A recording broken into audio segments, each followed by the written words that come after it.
Bienvenue à cette édition du 4 décembre de votre bulletin de nouvelles locales.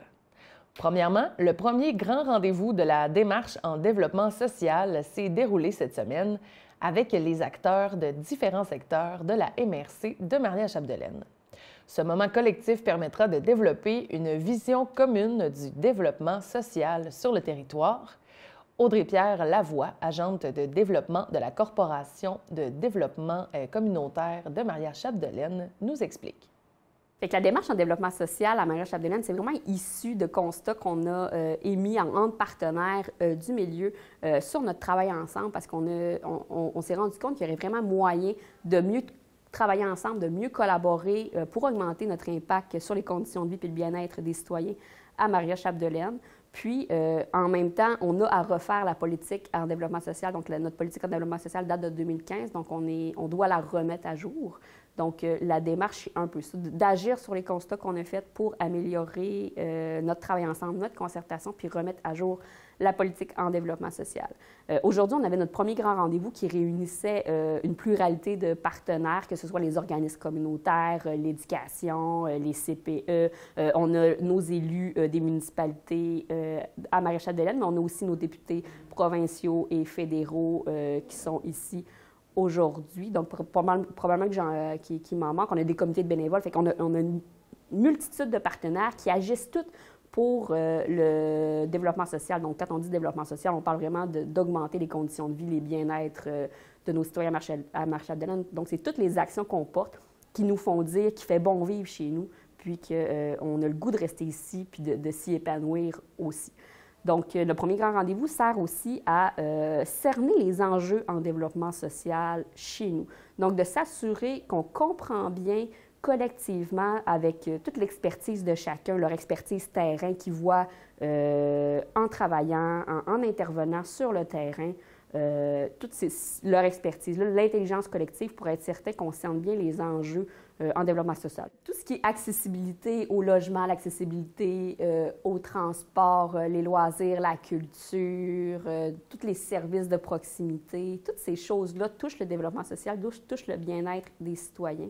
Donc, tous les gens qui sont venus aujourd'hui se sont prononcés là-dessus pour qu'on puisse définir nos orientations pour la démarche en développement social.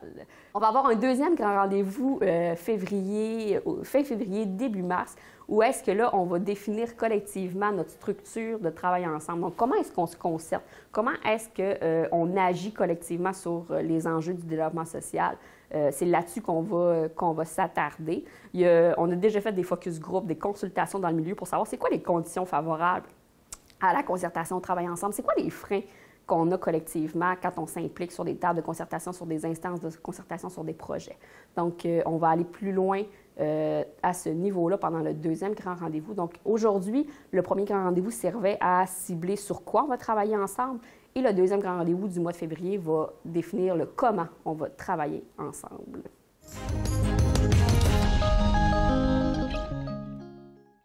L'auteur janois Julien Gravel a lancé le livre « Nos renoncements, une réflexion sur la masculinité moderne et sur la violence ». Je l'ai rencontré pour en savoir plus sur ses motivations et ses réflexions sur ce sujet d'actualité en 2021. Alors, c'est un livre qui parle de genre, qui parle de société, qui est un phénomène social qui est assez connu, la violence masculine et le rapport entre violence et masculinité. Mais c'est un livre qui n'est pas écrit comme un essai lambda. J'ai essayé d'en faire un essai peut-être un peu plus littéraire, parce que moi j'aime la fiction, et puis dans lequel je parle un peu moi-même de la surprise qui a été pour moi de découvrir tout ce monde-là, parce que j'ai découvert avec ma nouvelle job, quand j'ai changé de job il y a à peu près 5 ans, que je suis devenu intervenant en centre de ressources pour hommes. Fait qu'il y avait beaucoup, comme tout le monde, hein, je savais qu'il y avait un sujet sur la violence, la masculinité, quel est le rapport, les enjeux de société autour des violences faites aux femmes, et puis les violences faites en fait un peu à tout le monde, hein, parce qu'il n'y a pas juste les violences faites aux femmes, les violences sexistes, homophobes, les violences de stade dans le sport, peu importe.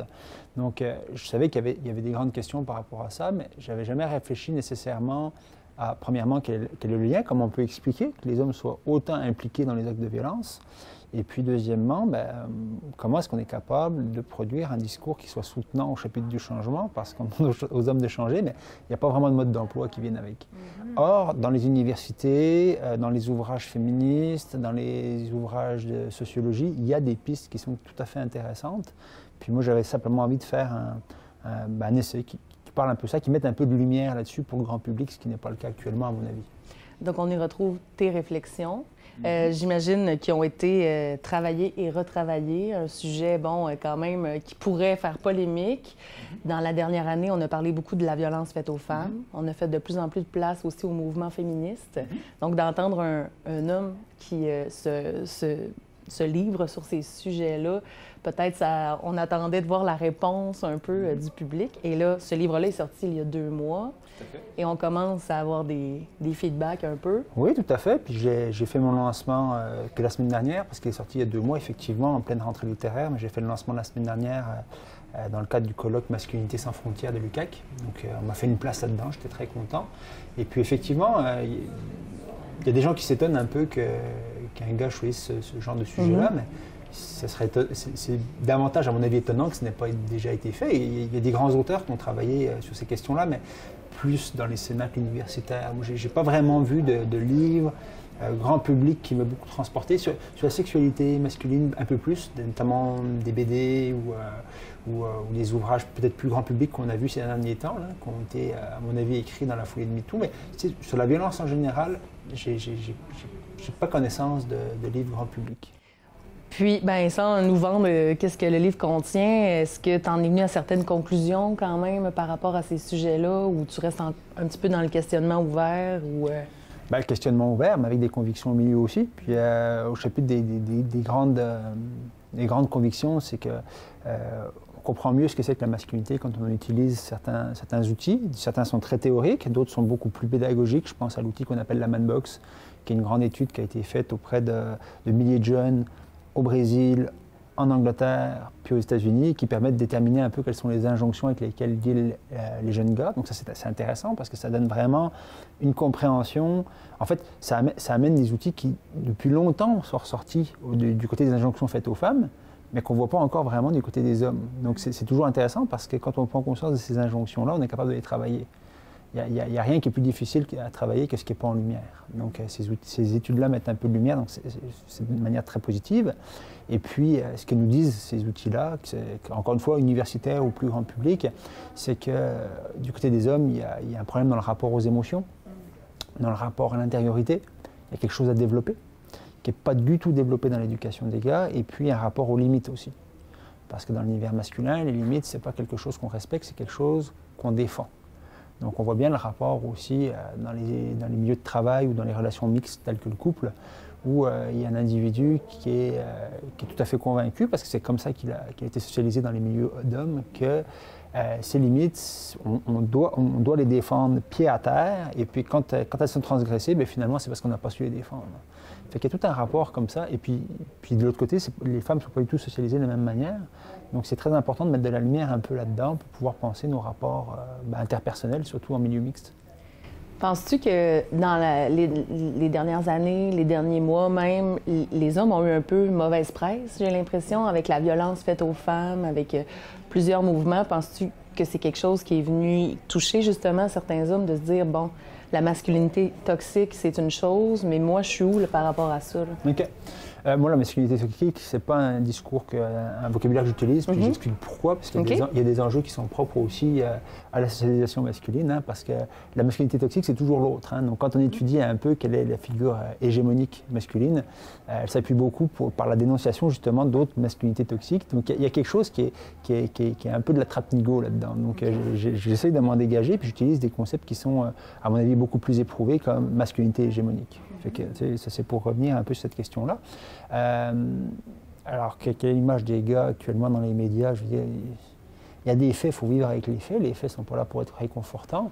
Après, effectivement, on peut peut-être critiquer le côté généralisation hâtive. Il y a peut-être des gens dont je ne me reconnais pas nécessairement dans tous les discours qui sont faits sur les hommes. Mais ça serait adopter d'emblée une position défensive, alors que je pense qu'il y a quand même mieux à faire avec ça. Puis, écoute, on entend aussi dernièrement, on peut plus rien dire. Hein? Tu as sûrement déjà entendu ça dans notre société, on peut plus rien dire. Donc, de sortir comme ça un livre qui traite de ce sujet-là, est-ce que tu avais l'impression de faire quelque chose d'un peu courageux? Oui, quand même.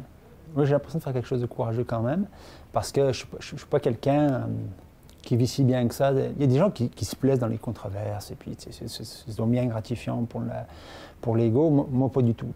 Moi, j'écris de la fiction. Quand les gens aiment ça, tant mieux. Quand ils n'aiment pas, tant pis. Fait que là, forcément, je vais jouer avec autre chose. Et puis, quant au discours, on ne peut plus rien dire. Évidemment, on peut tout dire aujourd'hui. On n'a jamais été dans une période où on pouvait tout dire. Par contre, la twist, c'est qu'on n'a jamais été dans une époque où c'était aussi difficile de dire quelque chose sans être ramené à un message.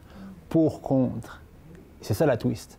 C'est-à-dire que si on prend une position sur un sujet important, environnement, je sais pas, consommation de viande animale, tous ces sujets qui nous animent un peu, à partir du moment où on avance un argument ou l'autre, la question de la réception, c'est t'es de quel bord, toi? Puis la twist, elle est là. Puis moi, c'est pas le seul sujet où je me sens pas nécessairement obligé de prendre un bord ou l'autre. Je nommais par exemple le rapport aux animaux, j'ai déjà écrit là-dessus, c'est un sujet qui me touche beaucoup, je suis végétarien depuis l'âge de 15 ans.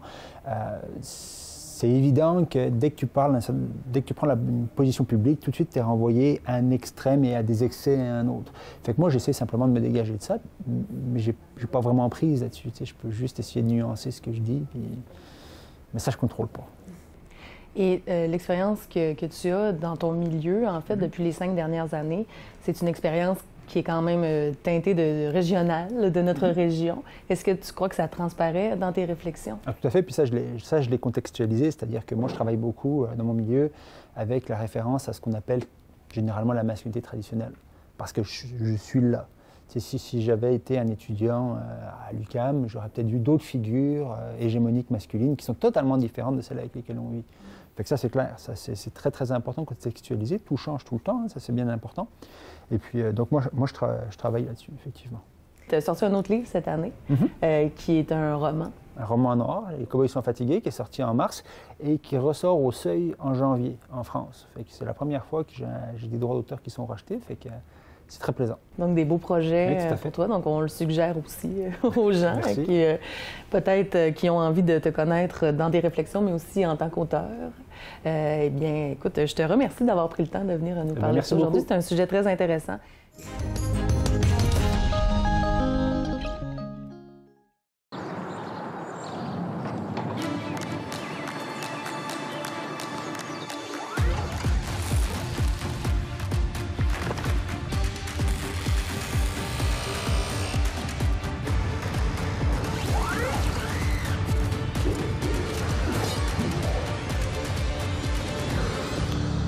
Quand on achète ici, c'est le Québec qui y gagne.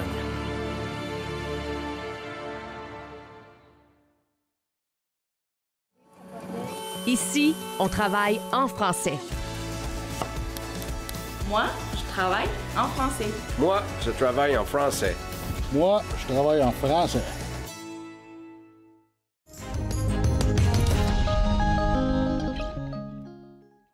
Essor 02 est de retour cette année avec le calendrier de l'Avent de l'économie sociale. Mettant de l'avant des entreprises d'ici, l'initiative permet de publiciser une entreprise d'économie sociale régionale par jour jusqu'à Noël.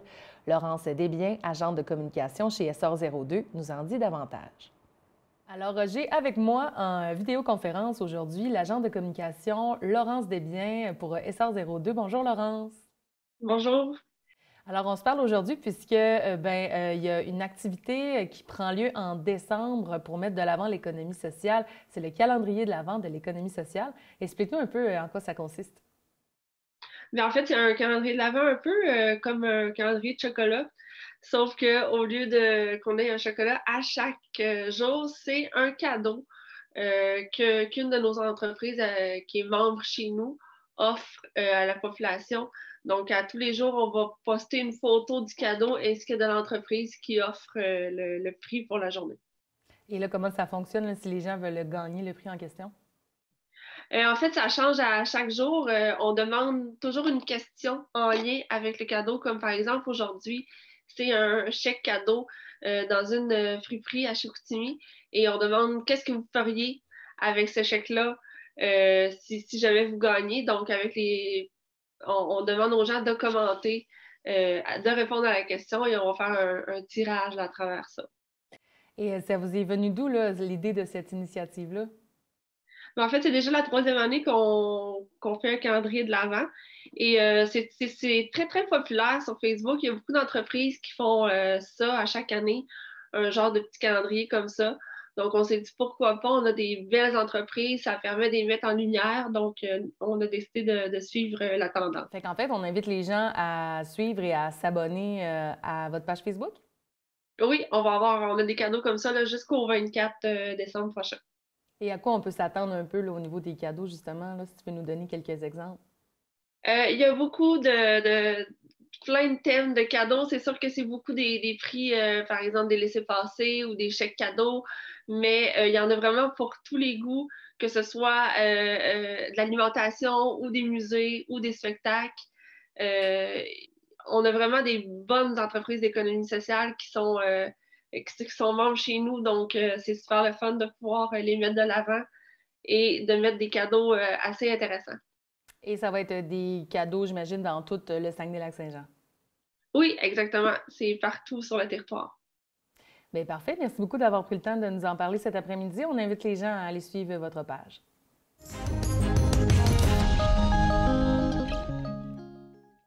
L'humoriste d'Olmissois, Matt Lévesque, connaît une année 2021 des plus fructueuses. Suite à sa participation à l'émission Le prochain stand-up diffusé sur Nouveau, il a de nouveaux fans, une nouvelle tournée de prévue, ainsi qu'un contrat comme chroniqueur à la radio. Je l'ai rencontré en studio pour tout connaître de ses nombreux projets pour les mois à venir. Il faut savoir que c'était pas moi qui s'étais inscrit à cette émission-là, c'est mon gérant qui m'a inscrit de force. Puis finalement, j'ai fait l'émission, puis ça se passe vraiment très bien à date. C'est vraiment un beau parcours. Ouais. On t'a vu, bon, tu vas t'en aller en demi-finale. Quand tu es arrivé, il y a 2 juges sur 3 qui avaient voté pour toi. Comment tu t'es senti quand tu as vu le résultat? Ouais, j'étais content. J'étais content, mais tu sais, je te dirais, les juges, là, oui, ça reste que c'est une petite tape dans le dos des gens de l'industrie, mais moi, je pense que le vrai juge, c'est le public. Puis moi, à date, ils prennent toujours mes extraits pour les partager sur, mettons, les réseaux sociaux. Puis la réponse des gens est vraiment bonne. Puis moi, je trouve que c'est ça qui vaut vraiment... C'est ces gens-là qui viennent me voir en show. C'est pas Mariana Maza, puis P.A. Méthode, puis Louis Morissette, là, tu sais. Mais c'est sûr que ça fait une belle tape dans le dos. Ça, c'est de dire, on met comme un stamp sur ce que tu fais, puis on approuve. Mais non, moi, je pense que c'est le public là, qui est le plus important là-dedans. Puis à date, je reçois juste des bons mots. Fait que je suis bien content. C'est vraiment cool. Puis, tu sais, justement, oui, les juges, ils t'ont donné des tapes dans le dos, mais il y a aussi des critiques qui viennent avec ça. C'est un peu spécial de se faire critiquer un peu en direct. Tu sais, tu viens de faire un number, tu dois avoir déjà l'émotion de. Puis... Mais j'ai pas eu de critiques négatives, moi. Tu sais, on a juste... Ça a vraiment juste été... tu sais, le prochain numéro, j'aimerais ça que tu nous parles de ça. C'est peut-être plus une contrainte, mais tu sais, j'ai pas eu de... T'sais, ils m'ont dit peut-être une fois je parlais un petit peu vite, mais là, c'est comme une béquille parce que là, t'es à la télé puis c'est stressant. Mais ouais, non, à part ça, j'ai pas eu même de critiques négatives. Mais c'est sûr que je l'ai déjà vécu là, avec un autre concours qui s'appelait En route vers mon premier gala juste pour rire, là, dans le temps que j'étais en trio, puis ouais. Se faire dire les vraies affaires live à la TV, c'est sûr c'est un peu plate, mais tu sais, quand tu t'inscris, tu... Ça fait partie de la game. Ça fait partie de la game, exactement. Ouais. Toi, tu te serais pas inscrit à ce concours-là si t'avais pas de ton gérant? Non. Pourquoi? Bah, parce que j'ai déjà été déçu d'un concours dans les dernières années, puis ça m'avait comme... j'ai passé 3 jours sur le divan à pas être capable de me lever puis de manger, puis j'ai fait comme... une remise en question. Là, j'ai fait... tu sais, moi souvent, je pense que quand on se crée des attentes dans la vie, ça il apporte juste de la déception. Fait que là, t'as bien beau dire, genre, je suis fort, je me créerai pas d'attente. Mais à un moment donné, quand t'es embarqué dans le game, même là, dans l'aventure du prochain stand-up, je m'en fais des attentes un peu. Puis, j'ai peur d'être déçu. T'sais. Mais non, je me serais pas inscrit. Mais là, mon gérant m'a inscrit, je l'ai fait, puis je regrette rien. Là, c'est vraiment une belle expérience. Bien, justement, là, c'est pas si longtemps que ça que tu as un gérant, si je me trompe pas. C'est quand même dans la dernière année? Oui, entre les 2 vagues du COVID, on a beau timing. On a signé ça là. Je pense que c'est à l'automne 2020. Ouais. Puis qu'est-ce qui c'est lui qui est venu te chercher ou comment ça s'est passé? Ben moi, je jouais souvent pour ces soirées là, dans le coin de Québec, puis j'aimais bien le Vision, puis il m'aimait bien aussi, mais je pense que c'était comme plus, je sais pas, il y a peut-être une petite réticence à m'écrire, peut-être qu'il pensait pas que c'est moi qui ai écrit. Ouais. Ma copine, à un moment donné, m'a dit arrête de niaiser, puis écris-y, puis il va... S'il veut travailler avec toi, il va te le dire. Puis tout de suite, il me dit on se rencontre cette semaine dans un restaurant, puis il dit on jasera de ça. Puis on a signé ça la semaine après. Ouais. Puis tu sens-tu que c'était un bon move de ta part? Oui, c'est un très bon move. C'est quelqu'un qui a compris ma vision tout de suite. D'ailleurs, moi, j'ai de la misère un peu avec les réseaux sociaux. J'essaie d'en faire le plus que je peux. Mais lui, il en fait une part aussi. Puis des fois, je m'en ai rendu compte que ça allait cliquer nous deux ensemble parce que il a déjà posté quelque chose sur ma page Facebook, puis je me suis relu pendant genre 5-6 minutes en disant « J'ai jamais écrit ça, moi! » Puis juste pour voir à un moment donné, ça a été publié par mon gérant. Fait que, il parle le même langage que moi dans les réseaux sociaux, avec les deux petits becs et avec la signature puis tout. Là. Fait que, non, sérieusement, non, ça clique super bien, puis on a une belle collaboration. Ah, c'est cool. Ça, puis ça t'a amené aussi une petite gang, parce qu'il ne gère pas juste toi, les d'autres humoristes dans cette gang-là. Fait que tu te sens plus entouré un peu, mettons, partir en tournée avec ce monde-là? Oui, non, c'est ça. C'est le fun, là, justement. Ça m'a permis de connaître Sam Vigneault, qui va assurer mes premières parties. Là. En 2022, on est en train de monter une tournée. Fait que là, je vais partir en tournée en 2022. Petite tournée, là, je parle pas des grandes salles, là, mais ça va être des bars. Puis, tu sais, mettons, on veut se gâter, là, louer le Bordel Comedy Club à Montréal, le Comedy Club à Québec aussi. Puis on veut tout aller. On va aller voir le monde un peu partout au Québec. Là. Quand tu proposes là, ton show, la réception est bonne du côté des salles? Oui. À date, oui. Mais c'est ça. Là. La télé donne un bon coup de pouce. Le podcast avec Mike aussi. J'ai fait sous-écoute 2 fois. Fait que ça m'a fait voir un petit peu partout. Puis, comment ça s'est organisé, ça, ta participation à 2 fois à sous-écoute, qui est quand même le podcast le plus écouté au Québec? Oui.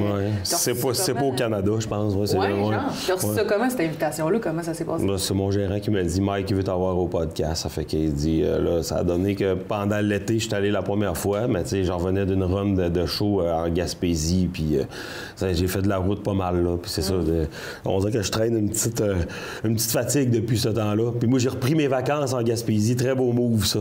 J'étais arrivé, puis on est reparti 2 semaines plus tard. J'ai fait du kilométrage pas mal. Puis là, récemment, il m'a encore dit « Hey, Mike, il veut te revoir au podcast. » Fait que puis là, j'étais allé avec Simon Trottier, qui est comme mon ami puis mon collègue. Fait que, qu'on travaille d'ailleurs sur un projet, moi puis lui, ensemble en ce moment. Fait que, bien content.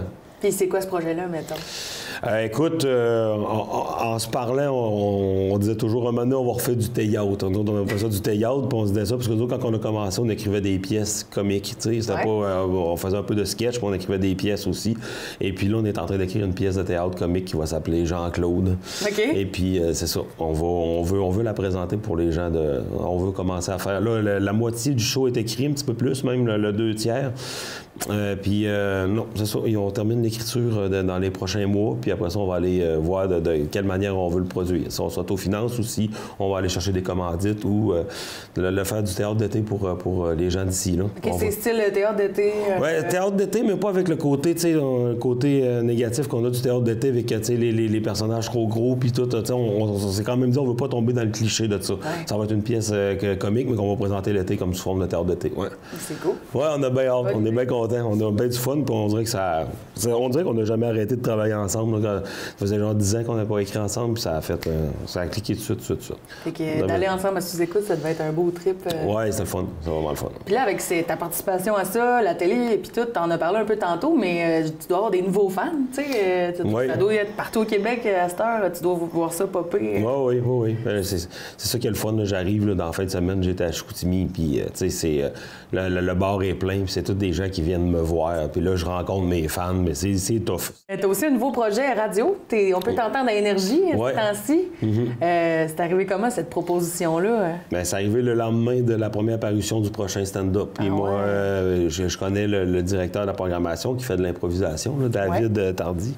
Et puis, il m'a envoyé un message en disant « Hey, on a parlé de toi un matin, genre... parce qu'ils disent, on trouve ça le fun, c'est un humoriste de la région qui a bien scoré, puis tout. Fait qu'ils m'ont envoyé les takes de quand il parlait de moi. J'ai dit, merci, c'est bien gentil. Puis ils disaient, hey, c'est à l'occasion, à un moment donné, il dit, tu passeras au studio. Puis moi, tu sais, j'étais sûr que c'était comme pour faire une entrevue comme on fait là en ce moment, là, en direct ces ondes. Fait que, mais il m'a dit, je pars à 2 heures, il faudrait que tu arrives avant. Moi, écoute, j'étais à Québec et je pense que j'ai fait Québec-Chicoutimi en 1h30. J'ai roulé comme un innocent. Je suis pas fier de ça. Là. Je fais jamais d'excès de vitesse. D'habitude, je roule tout le temps à 105. Là. Je suis très pépère sur la route même. Là. Mais là, j'ai comme fait, je la veux, l'entrevue, fait que je suis allé. Puis finalement, je suis arrivé là-bas, puis je me suis rendu compte qu'il n'y avait pas d'entrevue. Il m'a comme fait visiter les locaux. Il m'a assis dans son bureau, puis à un moment donné, il m'a dit, ça te tenterait-tu, toi, d'avoir une petite chronique, une participation à l'équipe du Boost le matin? Ouais. Fait que le vendredi matin, j'ai un petit 2 minutes à chaque fois. À chaque vendredi matin avec l'équipe du Boost. Carte blanche. Carte blanche, je parle de ce que je veux. L'équipe est vraiment le fun. Je les ai invités à venir voir mon show en fin de semaine, justement, à Chicoutimi. J'ai une belle chimie avec eux autres. Je les aime beaucoup. C'est un beau projet. Je suis vraiment fier de ça. Ouais. C'est de quoi que tu pensais que tu ferais un jour, tu sais, de la radio? Pas tant.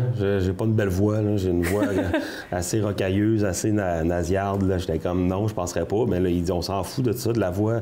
Il dit, là, t'as un delivery, t'es un bon raconteur. Le monde va aimer ça. Puis, c'est le fun parce qu'il dit, nous, on est au Saguenay-Lac-Saint-Jean, mais on attire plus les gens du Saguenay. Là, d'avoir une petite participation par un artiste qui vient du lac, ça nous fait...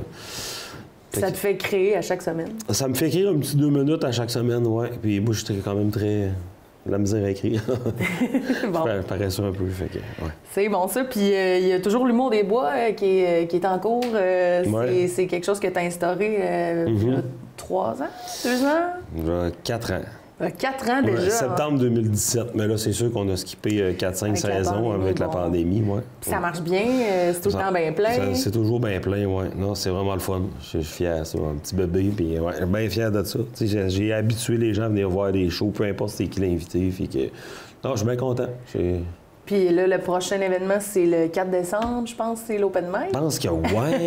Je connais quelqu'un qui le fait aussi. Là. Je pense que oui. Oui.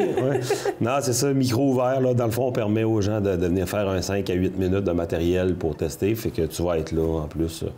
Fait que non, c'est ça. On refait ça. Je l'ai fait une fois, puis ça avait été un très grand succès. Mais à part de ça, d'habitude, c'est des invités, meilleurs humoristes émergents là, du circuit, viennent faire leur tour puis viennent présenter du matériel. Ouais. As-tu déjà des noms pour 2022? Oui, j'ai déjà ma programmation qui est faite. Ben là, je vais l'annoncer sur les réseaux sociaux. Okay. Puis, Non, on va suivre ça. J'ai des beaux noms. Ouais, c'est le fun. Bien, c'est vraiment cool. Fait que, Matt, merci d'être passé nous jaser de ça. On te souhaite le meilleur pour ce qui s'en vient. J'imagine que... Oui, bien, c'est cette semaine encore. Je passe jeudi, le 2 décembre. C'est bon? Oui. Sur Nouveau, au prochain stand-up. Prochain stand-up, 20h, je vais être là. Ouais. Bien, on va te suivre avec plaisir. Merci, puis bonne continuité. Ben merci. C'est bien fin.